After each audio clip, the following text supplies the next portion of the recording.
Welcome to Transform Now, the podcast brought to you by robotic process automation pioneer Blue Prism.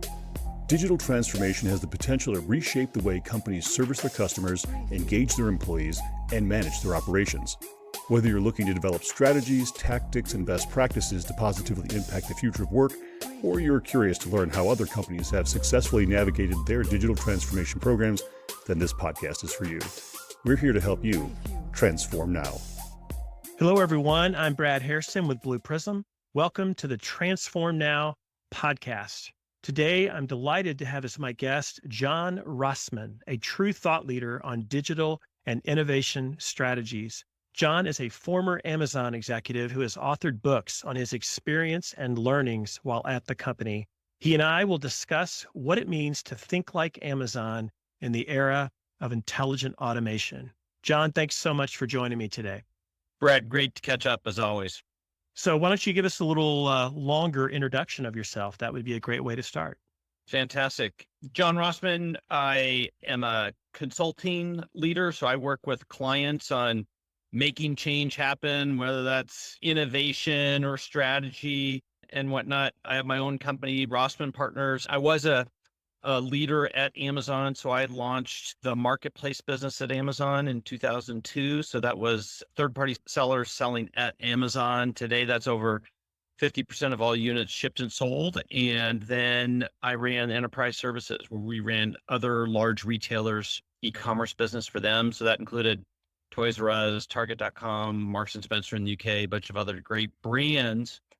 And I left Amazon in late 2005. And when I was working with my clients, I just saw all the ways I was able to put the little strategies, mechanisms, approaches of Amazon to work for my clients. And it was a client of mine at the Gates Foundation 5 or 6 years after I left Amazon who just said, John, you do a real nice job of kind of putting those to work. And I don't think the rest of the world understands what Amazon is and is becoming. I think we see it in the Northwest. And he goes, I think you ought to do a book.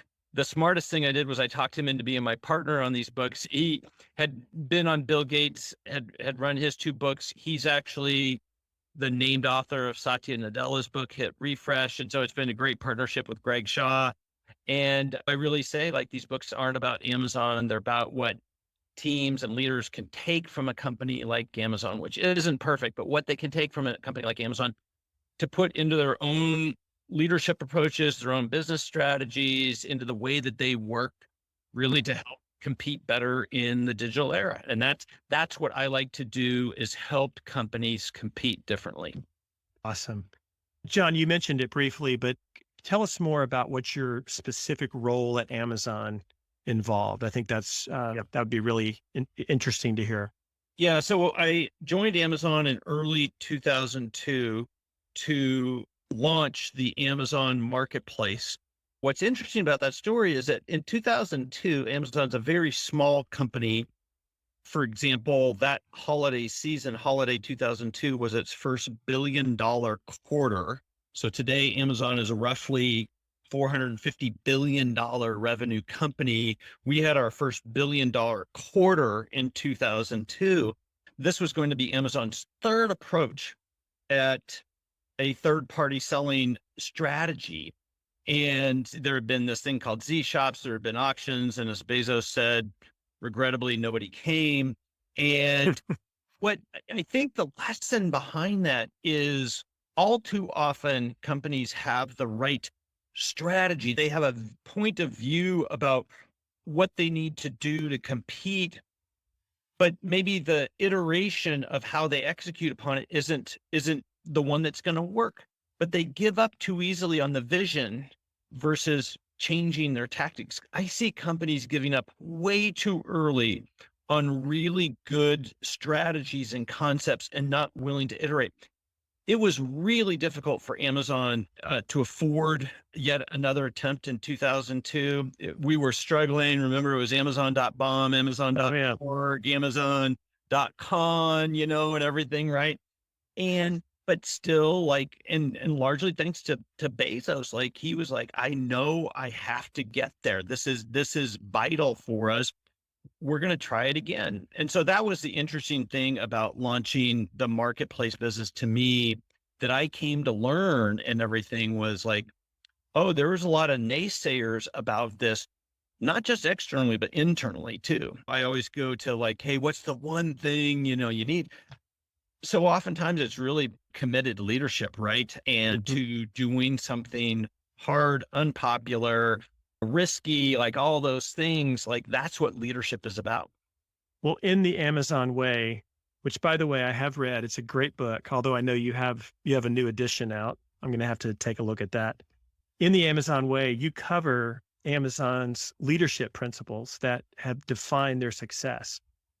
John, if you had to narrow it down to two or three of those principles, which of them would you say are most relevant to today's current business environment where technology is evolving faster than ever, where work from home is the new norm, where customer experience expectations are rising through the roof, et cetera? What would you say? It's interesting the way you phrase that question. I usually get asked, what do I think was most responsible for Amazon's success? Mm, Your question is a twist on that, which is what do I think is most important for companies today? And so yep. I will answer your question, but I just wanted you to know, like, that's an interesting phrase or language approach relative to that. What I think is most interesting for companies today is still the first leadership principles, which is about customer obsession. And so I think customer centricity and really understanding what customer centricity is, which is putting the customer at the center of everything you do,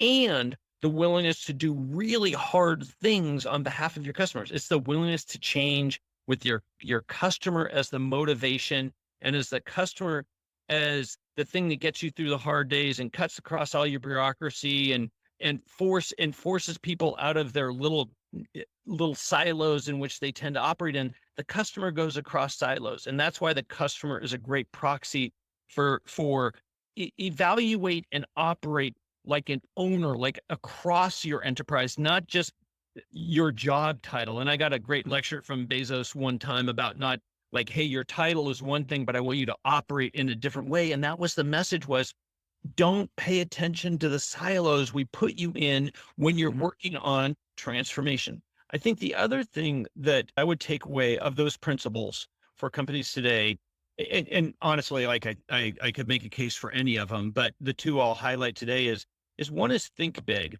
And the leadership principle reads, thinking small is a self-fulfilling prophecy. Leaders create and communicate a bold direction that inspires results. They think differently and look around corners for ways to serve customers. One of the skills that I've come to appreciate and have tried to develop for myself is the ability to both think big and be able to communicate that to others. Change is in leadership is a process of bringing others along with you. Mhm. And, and that ability to consistently be on point and communicate and to the right person on the right points at the right time in a consistent manner is, I just think, a superpower of what great leaders do. Again, back to Bezos. If you look at his communications, whether in their shareholder letter or the things you've read about him, he's continually reusing the same language, the same phrases, right? Like, we're a day one organization as an example, right? Mhm. And so that, Right. and then he's able to actually give real use cases of, well, what does that mean to people, right? And so he's able to bring the entire employee organization along with, like, oh, we're an inventor, we're going to keep leaning into the future, we're just getting going here and everything, right? So it's those little communication techniques with a big vision that I think is really important. People think this is a technology challenge, and people think that this is all sorts of other challenges. I'm telling you, I think it's primarily a strategy and a communication challenge internally, mostly. And then I think the other one is the one that's right underneath it, which is bias for action. And this is about that speed matters in business. And what most big companies are geared up for is their big plotting optimizations, whether it's procurement, whether it's the way we run projects, whether it's the way we do HR, like the way anything we do. But when we are experimenting, meaning we're trying something new and we're not sure if it's going to work or not, we have to have a completely different like gearbox in how we operate, right? Like it's got to operate not like a big boat, but like a PT boat. And if you can figure out like a different set of mechanisms in how we operate when we're experimenting, then you can move at a speed where your experiments stay really small and you can afford to do what experiments are designed to do, which is fail, right? Like failing in this sense means we're testing something and we're progressing quickly. Most companies don't understand that you need a completely different gearbox when you are experimenting. And so those are the two that I'll highlight today. Well, actually the three: customer obsession, bias fraction, and thinking big. Excellent. Three really good ones. John, you made the point that sometimes it's important to think strategically and not just get caught up in a technology discussion. At Blue Prism, that's a common theme. We tend to prefer to have business conversations with our customers and partners and avoid talking technology. We really like terms like future of work and reimagining work. In your dialogue and consulting work with companies, how many of them do you think are truly thinking about the future of work? But in my interpretation, when most companies are talking about the future of work, what they're primarily thinking about is the pandemic and how it's forced us to not go into the office and have video calls and collaborating in a different manner, which is one small sliver of what the future of work means to me. So I don't think they're thinking deeply about it. And I don't think that they're thinking deeply about how do we actually architect outcomes, define process that get to those outcomes, and then define the work and the jobs and the roles that go on and what the best way is to achieve that and to measure that. You need to be able to do both relative, right?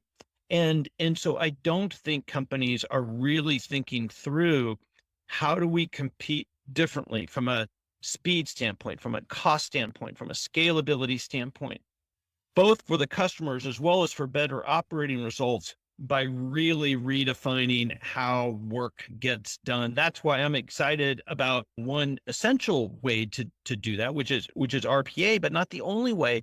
But you need to start with a vision for why you're really doing this and what the future of work is and what the opportunity is for your business model and for your organization. And I think a lot of people are taking this pretty piecemeal and from a short-sighted basis. I don't disagree at all. John, one element of the future of work is workforce transformation.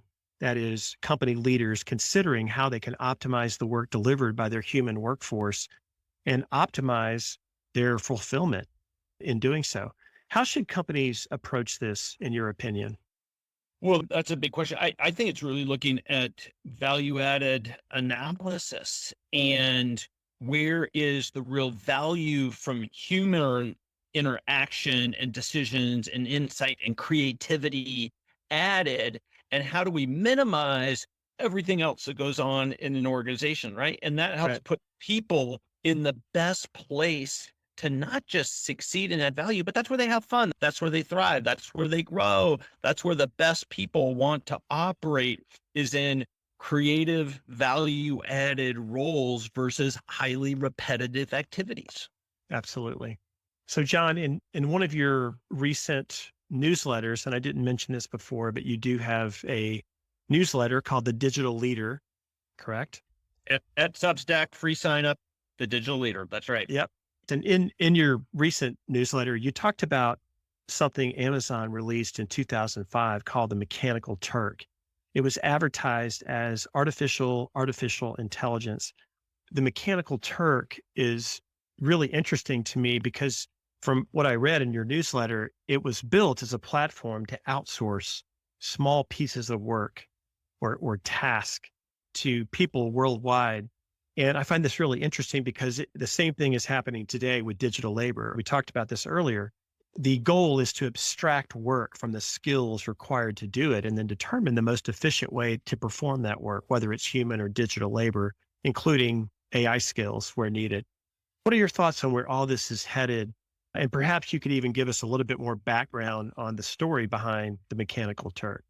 Yeah, so the Mechanical Turk, and a lot of people are familiar with this tool and a little bit of this story. It's a tool that Amazon created for their own repetitive work, but then as they oftentimes do, they turned it inside out so that others can use it. So it's a service now from Amazon and allows you to leverage a worldwide workforce for what they call HITs, which I forget exactly what the acronym stands for, but it's basically like small piecemeal types of work to be done. Describe this image. Is this content offensive? Work like that is hard for a computer to do. It's getting easier with AI, but essentially hard.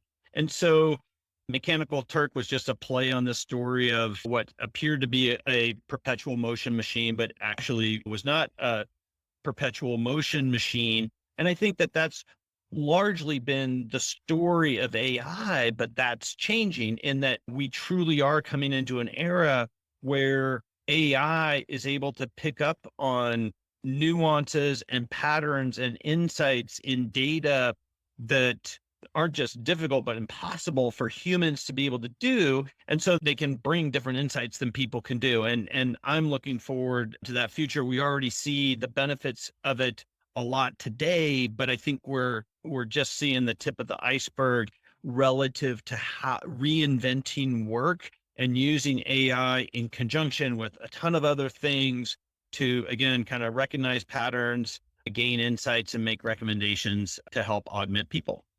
Absolutely. Well, John, we are in the midst of the Great Resignation. What are your thoughts on what's driving this? I'm not an economist or a labor expert, but what I think is behind it is the pandemic has certainly played a role in setting up an environment where if people don't have to go to work, they've got a good reason to not go to work. And we've got a environment where there's a lot of funding making it possible for people to not have to go to work. But I think at the root cause, it's a real symbol that a lot of work isn't real rewarding. And so that's where I think that if we can make work more creative, more fulfilling, then you're on a basis for retaining and attracting and growing great talent in an organization.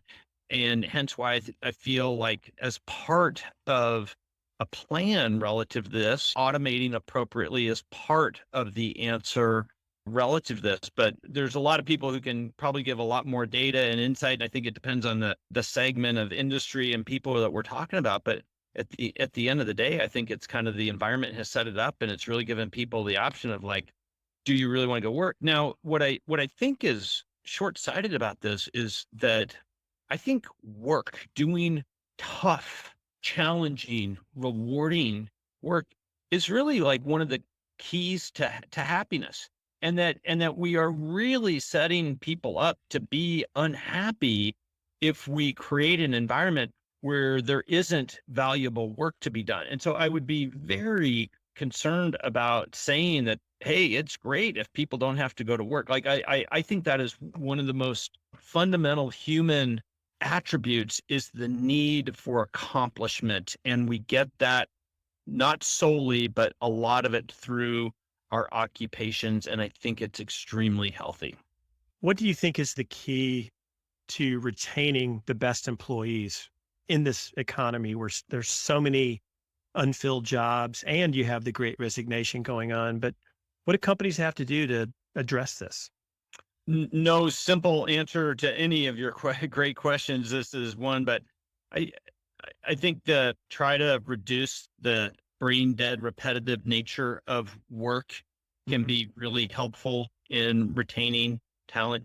Giving people paths for progress is really, really important relative to that. And using work as a way for socialization with other people, I think is a big part of the value and the reward you get out of work. And so isolating people, I think is a difficult situation if you want to retain them for long periods of time. So I think those are some of the strategies and attributes that I would look for in setting up an environment to retain great workers and talent. Okay. Let's go back to Amazon and let's talk about Amazon Web Services for a moment. I think it's been 11 years in a row that they've been the global leader in cloud infrastructure and platform services.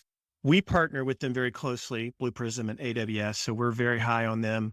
What do you think has been the secret of their success, John? Well, Bezos would talk about the fact that they got a 6 to 7 year head start before anybody in the established technology arena responded to it as one of the keys to their success. But I think anytime you shift a fixed capital cost to a variable operating cost, where you take something that's really hard to do with a lot of friction and a lot of expertise, and you make it much easier and abstracted to use, I think in general, you've got a pretty good business to go to market with. And I think that's the real brilliance behind cloud computing, and what AWS did was kind of those two aspects. They completely flipped the establishment 90 degrees on both of those aspects. But I think today, I think in my experience in working with AWS, it is true customer obsession. Like they truly do start with the customer, work backwards, try to put the customer's best interests at play. They don't like to go at competitors. Sometimes the process forces them to do it, but I've seen them multiple times be reluctant relative to a competitive basis because it's just not the mindset there. And the pace of new product introduction and significant new feature release within their existing products is just staggering to me. So I think those are the things that bode well for a great ongoing business. Yeah, one thing AWS has done, for example, is democratize AI skills. And they have over, I think, 175 accelerators, which include AI skills in their platform, and that AWS customers can plug into, and we at Blue Prism can plug into them as well. Do you think most organizations are taking advantage of these skills as aggressively as they should be? Yeah, I suffer from just a few data points on this and everything, but in my experience, not at all. That IT tends to be the central orchestrator and strangulator of trying new things. They tend to be very business case directed, and it's tough to make business cases against small things that are a bit of an experiment and everything. And so I don't think you see nearly enough experimentation in back office automation that leverages all of these things, including these AI skills, as much as possible. So I think there's definitely interesting use cases and exemplars out there. But as far as the depth of, have we covered or have we even dabbled in the opportunity well that there is to dive into, I don't think we've even, touched our toe into that well of opportunity there. And it's because of just all the things we've been talking about it, but in particular, because these things have been hard, so they have to come to a central organization that's called IT, and IT has the challenge of both creating a very stable state for running the business today and trying new things. And the first one always wins out over the second one. So it's hard for them to create an experimentation based mindset and approaches. John, do you think AWS is potentially more important to the company overall going forward than the Amazon core business? I think they would fight the premise of the question, both being a world-class operator and continuously improving, driving out quality issues, costs, making things faster, less friction. That's kind of operating for today. You have to do that. And appropriating the right amount of resource, the right amount of attention, the right amount of experimentation. That's the future and everything. And I don't think companies that are built to last operate in either one of those in an exclusive basis. You have to be both a world-class operator and a systematic innovator. Great answer. John, the word disruption used to have a negative connotation. Now it's something companies are striving toward, and Amazon is certainly one of the better known disruptors. What do you think it takes to be a disruptor like Amazon? I think it takes the willingness to truly change the traditions of a customer experience, which means typically the traditions of an ecosystem and a business model, so that things don't operate necessarily as they've operated in the past. And what's difficult is that sometimes we inflict pain or change either upon our partners or upon our own existing business lines, right? Like that's the challenge of eating your young. And disruption, to me, like that word, really what it connotates is rapid change, and that there's new winners and new losers.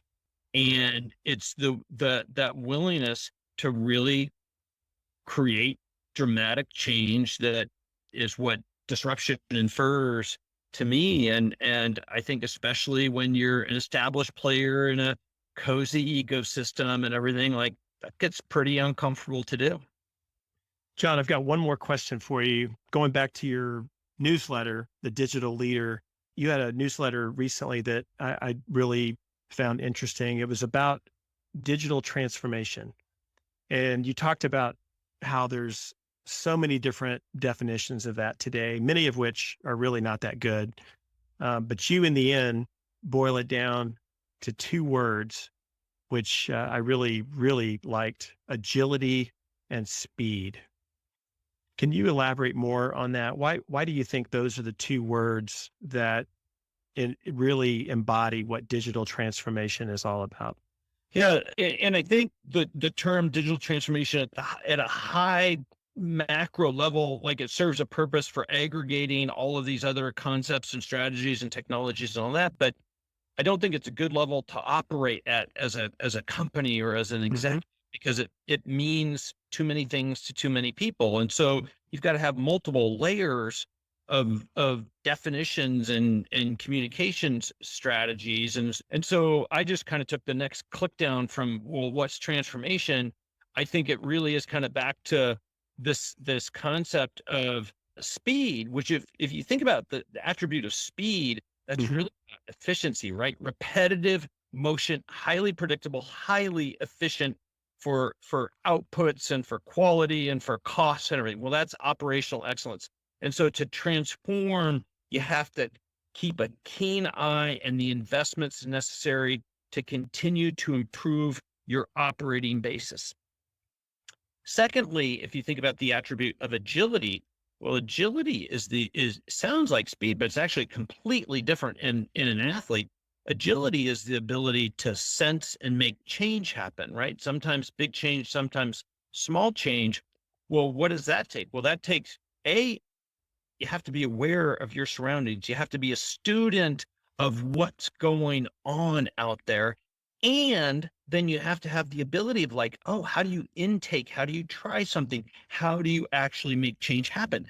Very different than an operating mindset, right? And so I think digital transformation is applying all these different technologies and tools to both operate better, that speed, as well as to experiment more and to innovate on a more systematic basis. That's agility. And if you break it down that way, then you can create a set of hypotheses, a set of ideas about, well, what are the things we could do to operate better? What are the things we could do to actually be more consistent, more systematic about our innovation? You can make deliberate decisions and resource allocation decisions relative to those ideas. You end up with a portfolio of concepts, and you're at least making very deliberate decisions as an executive team with that kind of framework and mindset and process in place.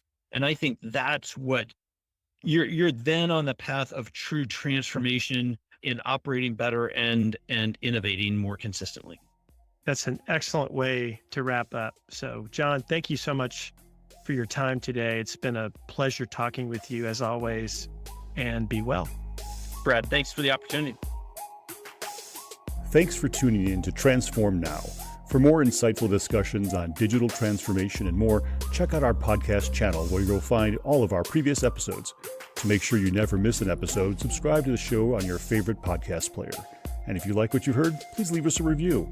For more information about digital transformation and the future of work, check out blueprism.com to learn how Blue Prism's digital workforce is enabling enterprise transformation now.